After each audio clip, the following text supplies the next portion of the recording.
Welcome, Japan. Welcome to another edition of Why Come Japan. I'm your host, Mr. Radrey, where I interview creatives inside or outside of Japan. And today I take you inside my home without a visual because my computer is being an asshole. But and today I'm here with Popodoodle. Your computer doesn't want me. That's what it is. I guess what it is, yeah. We were going to have a live show with live feed and live people and live stuff, but didn't quite work. But anyway, enough about that. I want to talk about my guest. Mr. Popodoodle is a artist from Los Angeles, California. So I guess I gotta ask, where does the name Popo originate? I have to tell you, I work for the police. The Popo? The Popo. Wait, is this a real story? No, absolutely not. It's like, that's my nickname, just to call me Popodoodle.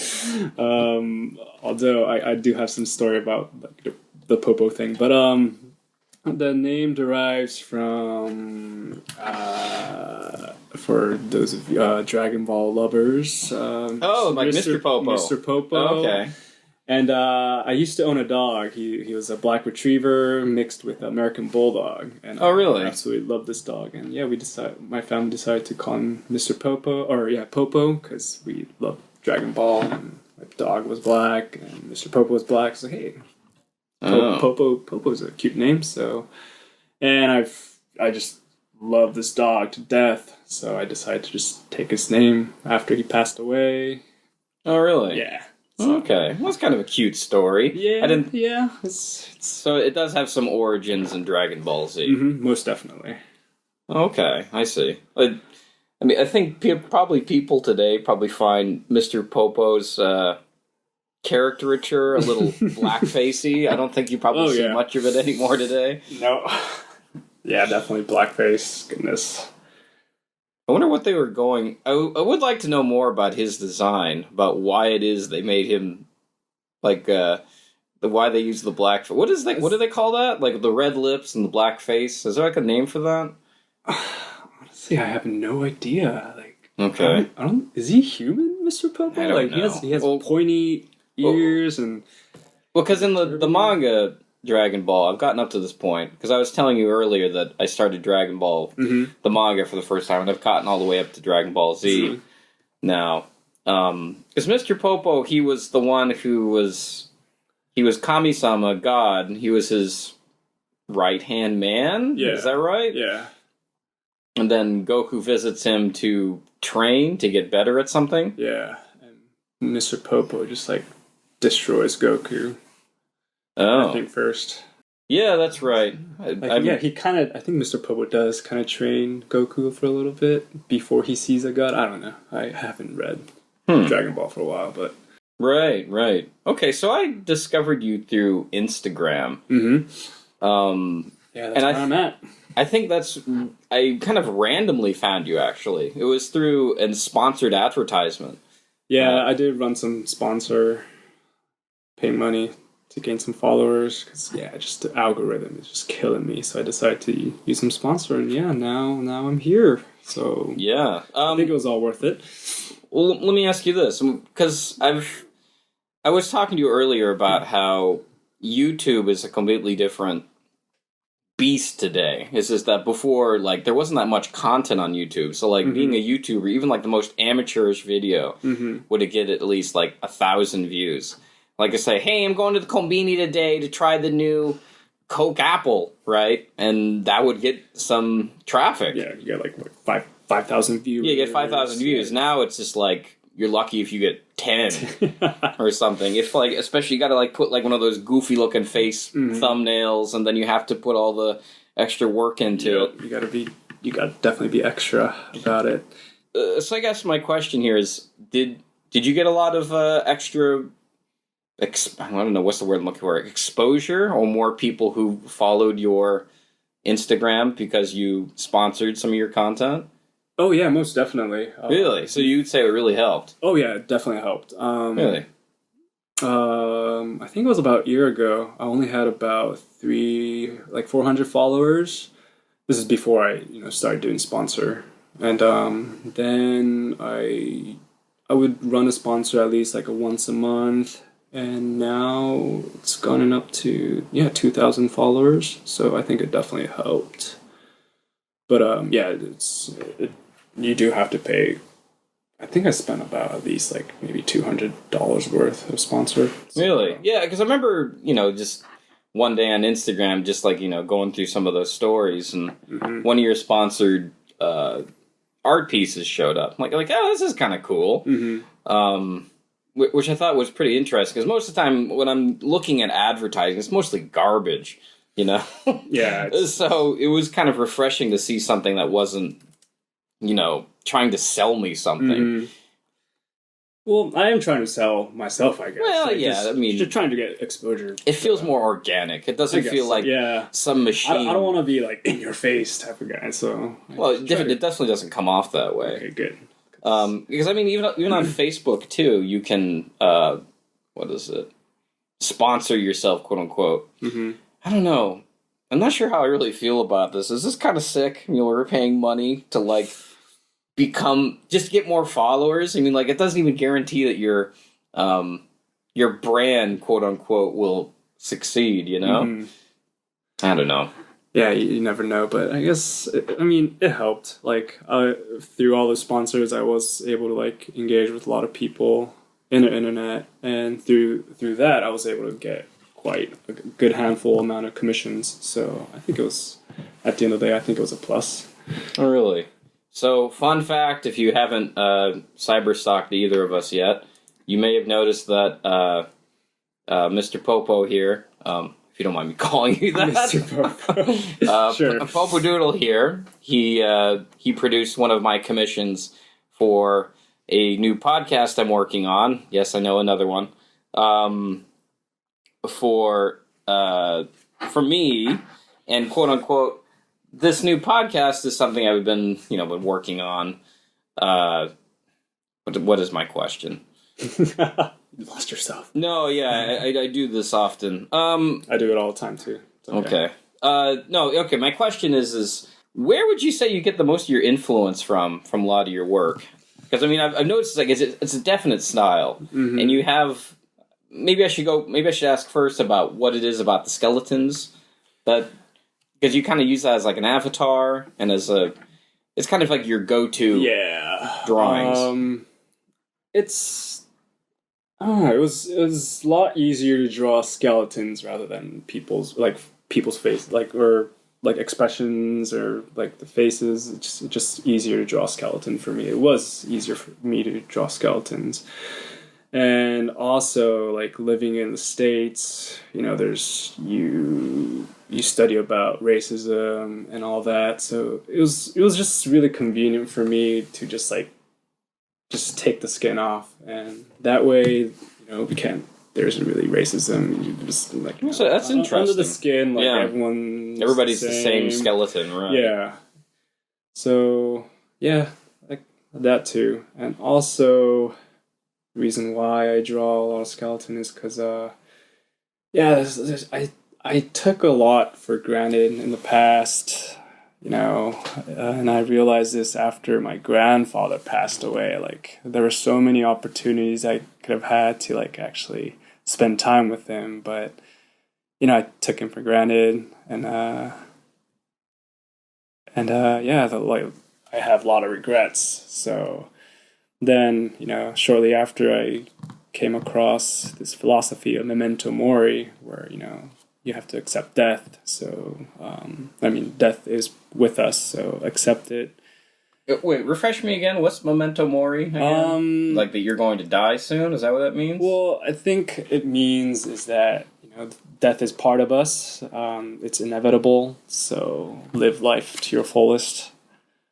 Yeah, I think that's the idea of it, and that really resonated with me after I lost my grandfather. So that's why I draw a focus on skeleton, which does kind of interpret to like death. And oh, really? And yeah, I'm just throughout my drawing, I'm sure you've seen some of my artwork, but I try to keep it happy, or trying to like, just like happy. It seems like there's a lot of artwork in terms of like conservation. Like you did one on the rainforest. Oh yeah, the Amazon definitely. rainforest, and you did one on the keeping our oceans clean. You did one of the skeletons of like a seahorse. I think. Yeah. Yeah. That's definitely part of it too. I mean, yeah, Okay. we have to take care of our planet. But where was I going? Something about your grandfather. Yeah, so yeah, I don't ever want to, take things for granted, nor do I want anyone else to go through what I went through. So yeah, just live every day as if it's your last day, and just live life to the fullest. Don't take things for granted. Like, spend the time that you have with whoever you love. Right. And that's what I'm trying to. That's what my message is behind the whole skeleton thing. Interesting. Yeah. Well, let me ask you this: when your grandfather passed away, what kind of funeral did you have? Did you have more of a Buddhist tradition, or was it more of a kind of a westernized one where you? I think my grandfather was Shinto. Oh, really? Oh, okay, so that must mean you had a Buddhist one? Because, I mean, usually in Japan, the way funerals work is you're born Shintoist, but then you die Buddhist. Buddha. Yeah. And your marriage, like your wedding, is at a church.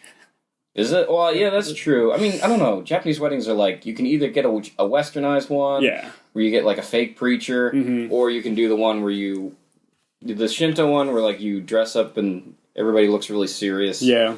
And you walk really slowly. I think you could do both. Like, yeah, I've had friends that do both. Yeah, like if you're in the States, you could do the Western, then also do the Shinto style wedding as well. Right. But honestly, I don't know what my grandfather did because I was still in the States. Oh, and my older brother was the one who attended to the funeral. So. Oh, okay.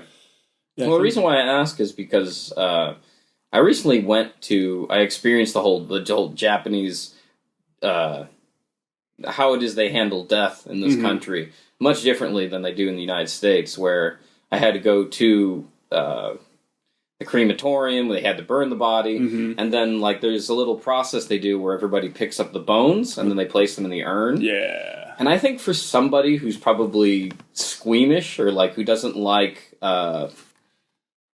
what's the word? Looking at things that like aren't flesh and blood. I mean, just flesh. Yes. I think it must be very hard for someone because, like, because you're supposed. When I went to the funeral, I went to is my girlfriend's stepdad. They showed us pieces of the bones, like that were part of his body. And I mean, it kind of felt just like ash just in front of you. Yeah, it was a bunch of ashes. I mean, well, it was kind of a surreal experience because I never experienced anything like that, and I felt like in a way, the death felt more like closure than it does in the States. Because sometimes, like, I recently just had a friend who passed away a couple of months ago. I don't know, a couple of weeks ago. Yeah, but well, I don't know. I mean, he was always that's a story for another day. Okay, but.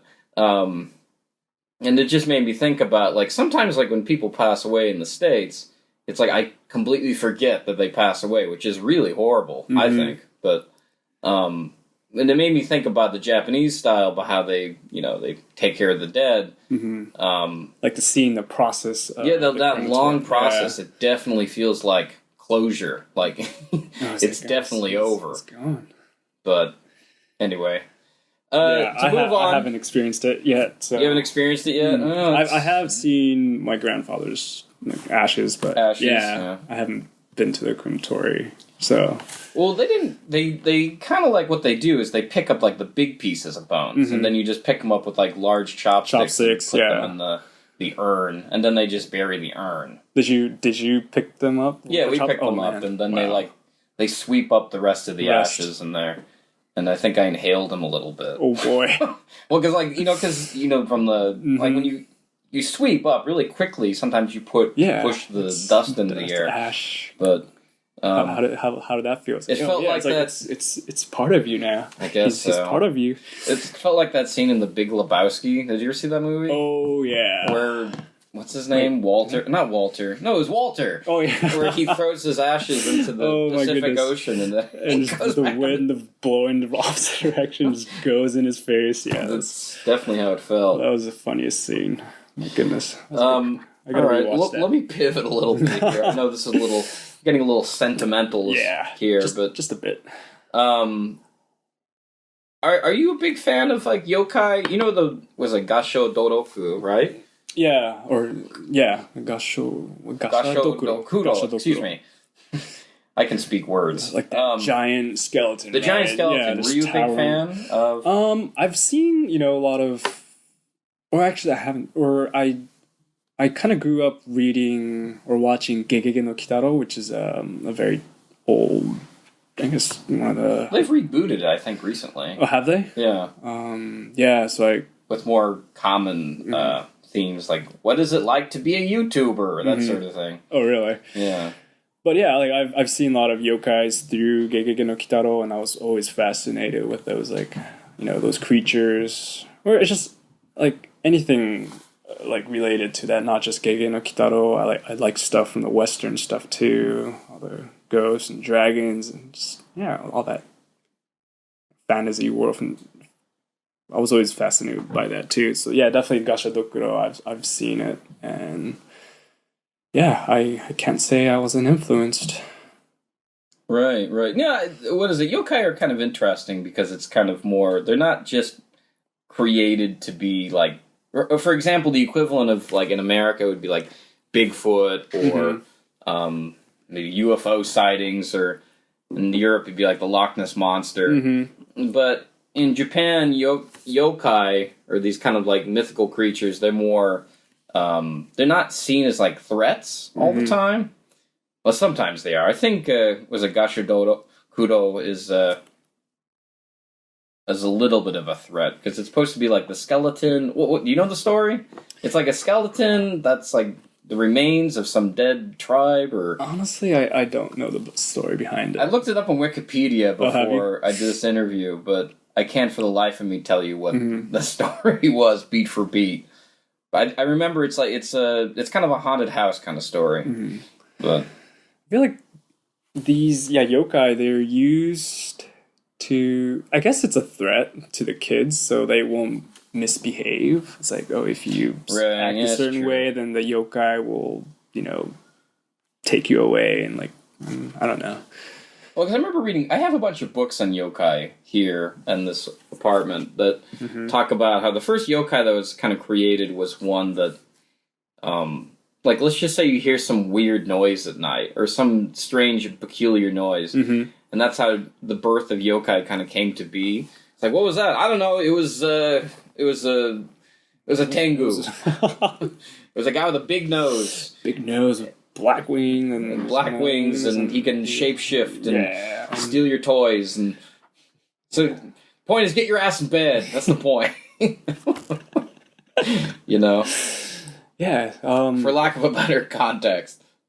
I think so. Yeah, I recently experienced that because I was at Okayama, where my relatives, or distant relatives are, and they have my second cousin have 2 kids, and they would say like, oh, if you don't go to sleep like around this time, then the demons will come, or not demons, I would say oni, which is, I guess it's demons or in English, but if you don't go to bed at 8 o'clock, then the oni will come and eat you, so you better hurry up and sleep. I was like, and I guess it's like a threat, So it works, right? I mean, what do they say? Yeah, it did work, because the kids were like, oh no, I don't want the oni to come, and they would just hurry up in bed. And well, it's kind of like the equivalent of like Bloody Mary or something. Pretty much, I think so. I guess nowadays it's, what's that one? The Momo Challenge. Are you familiar with that? Momo Challenge? Like Momo as in like peach, or? Yeah, well, I don't know. It was really weird. I can show you a picture of it. I mean, this is terrible for an audio show that nobody can see right now. Yeah, it's just us.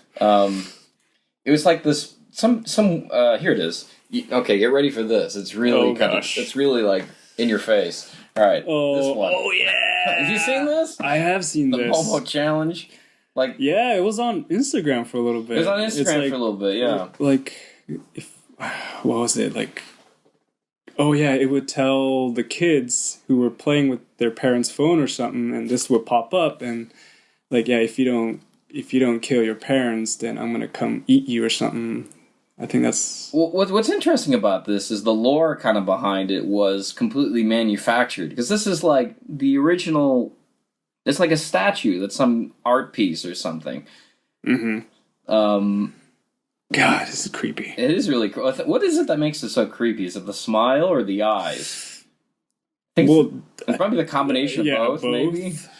And just, the eyes and just... Oh, man. Oh, I haven't seen a body. It just like it has a chicken It's like chicken feet and everything. But it was originally just it was a Japanese artist who, like, he made this as, like, just a piece of art. It had no story attached to it. It was just something... The story was all completely manufactured by the internet. But... there's someone that's trying to make it cute. Oh, there you go. It makes it even creepier. like Snapchat So what filters. is this Momo challenge? I couldn't tell you. I mean, otherwise this show would become... Okay, here we'll see what Google says. The Momo Challenge was a hoax and an internet urban legend about a non-existent social media challenge. Yeah, but what's the challenge? What is... Okay, maybe this will help. You have to perform a series of dangerous tasks, including violent attacks, self-harm, and suicide. Yikes. Okay. Well, now I know why it was controversial. Yeah, my friend had that. And, her daughter was like, Mom, like, this thing popped up. It told me to kill you. And, my friend just freaked the F out. Don't worry. Our podcast is rated, what is it? It's rated E for explicit. Oh. So you can say the F word. Yeah. Cool. Be throwing a lot of them then. Okay, so thanks to some cyber stalking, I found out that you're trying to make a manga. Is this true?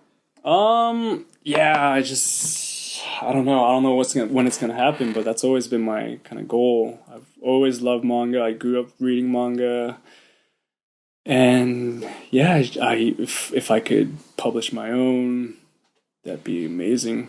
So I am kind of, I am in the process of gradually, creating a story and some art. And there's some bits and pieces in my Instagram. So if you're interested, you could check them out. Well, I remember I was digging through your Instagram a bit, and like the early Instagram stuff. You had like a book where you were creating characters, and that's before like my iPad. Oh, really? It was very like steampunk looking. Yeah, like Final Fantasy IX kind of feel to it. Yeah, that's Final Fantasy IX is one of my favorite Final Fantasy games. Really? So definitely influenced by that too. But I used to draw. Well, still am drawing. Like kind of my own manga, and hopefully one day I could publish it somewhere in the internet for people to kind of. What kind of story would it have? I have several. Like maybe something simple, like Mario, save the princess. It's mundane, but it works, right? Oh my goodness, Mario! I don't know. People are getting upset about that recently, so I don't know. Why doesn't the princess just save herself? Sure. Right? Why does she always get kidnapped? Giant turtle. I don't know. It's a romantic story, and I mean, it works, right? I mean, what was it about Mario? It was so racial because it was like Italians doing the Mexican labor, hopping like a black man, collecting coins like a Jew. That's what it said. Wait, what is this? Where did you read this? Somewhere on Instagram. Okay. Somewhere on the internet. Right. It was so racist. Oh, but it was like Mario, the original racist. Mm-hmm. Okay. Goodness. What they say? Like there's only like 5 or 6 or 12 or was it 6 stories? It's like man versus machine, man versus the universe, man versus woman. I don't know. What in Mario or it just just in general. I mean, like in terms of like story creation, because I've been trying to create my own original story for years. Mm-hmm. I've made a few here and there, but I'm just really unsatisfied with them because sometimes I just feel like it lacks inspiration, or sometimes it like, I have this problem where I try to create this story, and I feel like it's too boring, and so I try to jam-pack it with all this stuff. Then it starts to turn into, it just like... gets messy. Yeah, it does get messy, and you're like, wait a minute, why am I making this so convoluted? It turns into, like, Spider-Man 3 or something, or The Dark Knight Rises, where it's just like, there's just too much stuff going on. You're like, what? He's just grabbing everything. And yeah, like there's 7 villains in it, and then there's 3 different thematic themes going on, and Peter Parker's going emo, and all that stuff. Doesn't he go emo? Number 3, yeah. Number 3, yeah. When he dances on the piano and he wears all black, and yeah, that happens. So yeah, I think storytelling is particularly hard. I think it's kind of a gift in a way. It's just something you're really good at, but... Oh, man. I think the most interesting best example of interesting storytelling is like Rick and Morty, where you have like 2 creators. Rick and Morty. Big Rick and Morty fan? Oh, hell yeah. Where you have like Justin Roiland, who just does stuff that's completely absurd and none of it makes sense. Like, I don't know if you ever saw his original shorts he made a bunch of internet short films called The House of Cosbys. Have you heard of it? No, but I'm very interested in it. Well, what's interesting at the time, like, because this is before Bill Cosby was, arrested and convicted and everything. He sent them a cease and desist letter because he was so upset with the House of Cosbys and how he was depicted. But it's very Justin Roiland. Like, the story's about how a Cosby fan, he finds this Cosby hair, and then he builds a cloning device to clone Cosby's. Yeah, and then that's why it's called House of Cosbys. But every 10th Cosby is like a super Cosby. It's so Justin Roiland, but eventually the story goes off the rails and it doesn't make any sense anymore. But I think what's interesting about Rick and Morty is that you have the other writer, Dan Harmon, who's like a very set structure person, and you notice like there's lots of continuity in Rick and Morty, so it's an interesting combination. I mean, I think it's probably one of the best produced or written shows. Oh yeah, absolutely. Of like the last 10 years, maybe. I know I would definitely say Rick is not, the main character Rick is not someone you should look up to in terms of morals, but... yeah, but you kind of want to be like him, Well, I mean, there's some kind of... He has a lot of nihilism to his character, I think, which is kind of relatable for a lot of people. Which just, I think, attracts a lot of viewers. Well, new season's coming up, so we'll see what that looks like. Hopefully soon. They seem to never disappoint us. I mean, in terms of the writing of the show. Yeah. The writing's always really, really strong. Because, I mean, most of these properties, it's just like, they could probably dish out all this stuff, and the writing would just be terrible, and it turns into, like, The Simpsons or something. But I think they're just teasing us, making us wait. Yeah, well, I appreciate good writing. And I'm glad that they're taking as long as they do. Okay, so for a more personal question, you're a Los Angeles native, and because this is the namesake of the show, why come Japan? Why come Japan?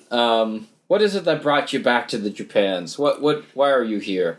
Well, I mean, besides being if you don't mind the prefix Japanese American, do you hate that prefix? Honestly, I don't mind. You don't mind? Okay. I don't know, because like I'm having a identity crisis. Like I'm not Japanese enough to blend in with the Japanese, nor am I like American enough because I don't really follow the politics, nor do I watch enough sports to be an American. So right. Well, I've always likened it to it's like going to another country is like learning how to play baseball with a new team. You have to get used to the way they play. And if you don't get used to the way they play, even if you speak Japanese, you're still not going to really fit in. Yeah. You got to know exactly... you know how to play the game, but just they're all, they have different rules or something. You have to learn all the... just different. You have to learn all the cultural cues and all that stuff, but...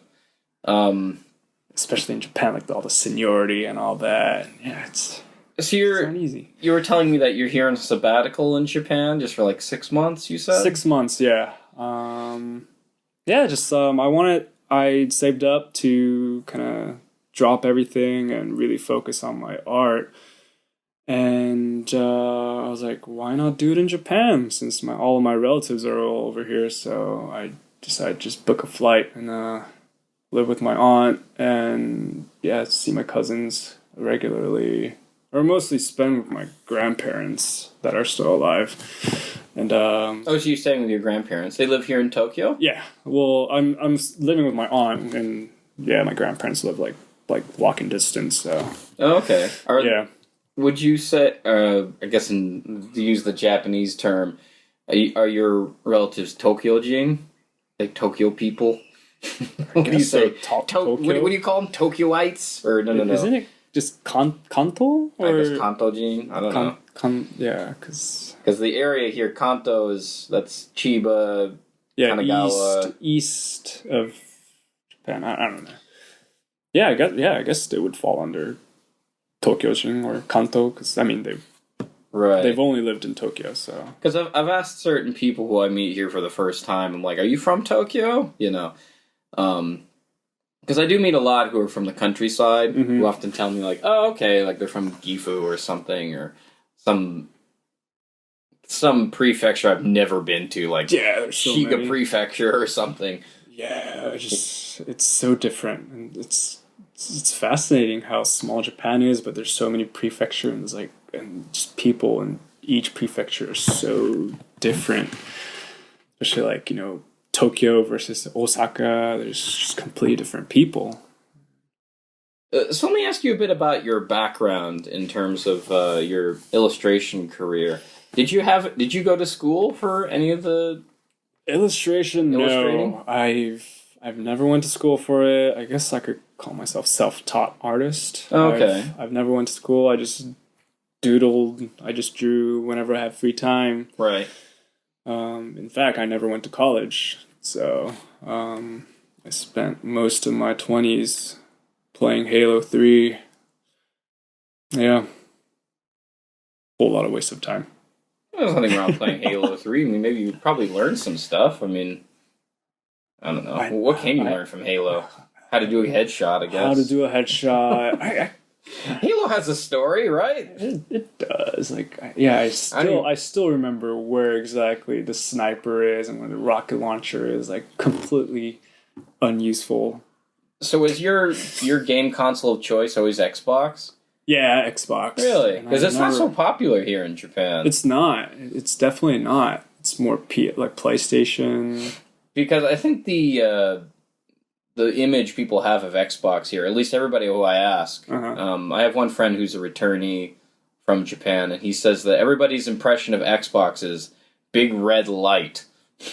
Do you remember that? Oh, the ring of death or something. Yeah, well, because what happened was this Xbox, they had something where they what exactly happened? They put out a bunch of consoles, and they were all defective. And then it was Xbox 360. Was that 360? 360. Okay. And then they had the Xbox logo. Usually it'll turn yellow, but then if it turns red, and that means your Xbox is gone. You got to buy a new one or something. Oh, so we call it the ring of death or something. That's right. I've had it happen to me once, and that was horrific. Would you say there's any particular, and going back to your art a little bit here, would you say there's any people you're greatly influenced by in terms of illustration? Like saying I want to copy. Let me think. Who? If I look at your work, let me look at it right now. Those of you who have a phone, you can just go over to Popodoodle's Instagram thing right now, because hopefully you're listening to this through a phone. If you're not, then you're not missing much. Don't say that. Let's see here. Yeah, I guess lately it's been quite pop. It's been poppy. Yeah. Have you ever? But if I would say, if you could look at some of the clouds that I do, I'm definitely influenced by Miyazaki Hayao's Castle in the Sky. Oh, okay. Yeah, you wrote about that one post. Yeah. I'm a huge Ghibli fan and definitely Miyazaki fan. And I still read Miyazaki's Nausicaa, the Valley of the Wind. His comic book. And yeah, just his attention to detail, like his lines are so precise, very clean. And I grew up reading that, so I definitely try to mimic that. Yeah, I like that one too. Oh, okay. Yeah, the clouds and. Is there any other artists that like to draw skeletons? I'm trying to think. I can't think of anyone. But anyway. Yeah, there are plenty out there. Are there? That are okay. Freaking amazing.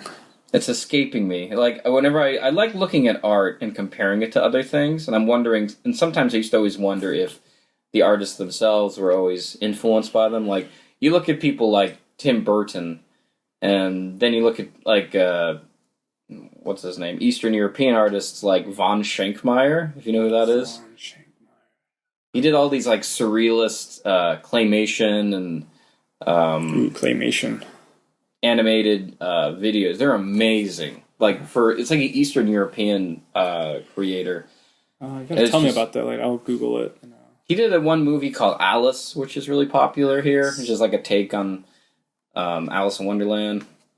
It's claymation? It's like mix of claymation and live action. Let me show you a little bit here. There's stuff like this. Oh, yeah, I think I've seen... Like, he does stuff like this where he mixes, like, surreal with reality. Yeah. Again, this is terrible for an audio show, but oh well. So you have to bear with us. I blame Windows.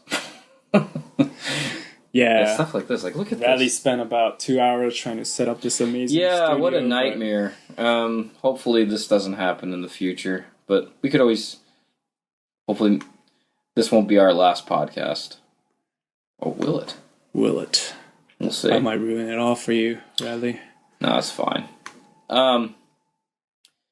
Anyway, I want to thank you for being here. Is there anything you want to say before we go? Oh. Coffee was good. Thanks for the coffee. Was good. Yeah. I at least had like 3 cups of it while you were trying to figure everything out. And besides that, I don't know. Not much. You can go. How about maybe usually what you're supposed to do at the end of these things? Well, yeah, come check me out. I guess. Go check him out. Popodoodle. I said at the beginning. Say it again. P-O-P-O. Popo like the police. And then doodle like you're doodling. He's taking commissions. Yeah. If you liked what the one he did of my face and half my face, then it's go my check him out. most recent post, the Radley podcast profile. So yeah, if you want any commissions, please DM me, and I would happy to create some original art with ya. All right. Yeah. Well, I want to. So yeah, that's about it. There is nobody next week because I'm still trying to get this podcast show to be weekly, but I'm been having a few hiccups here and there, particularly today with the whole audio setup. So until then, I'm Radrey and Popodoodle. Bye. Bye, guys. See ya.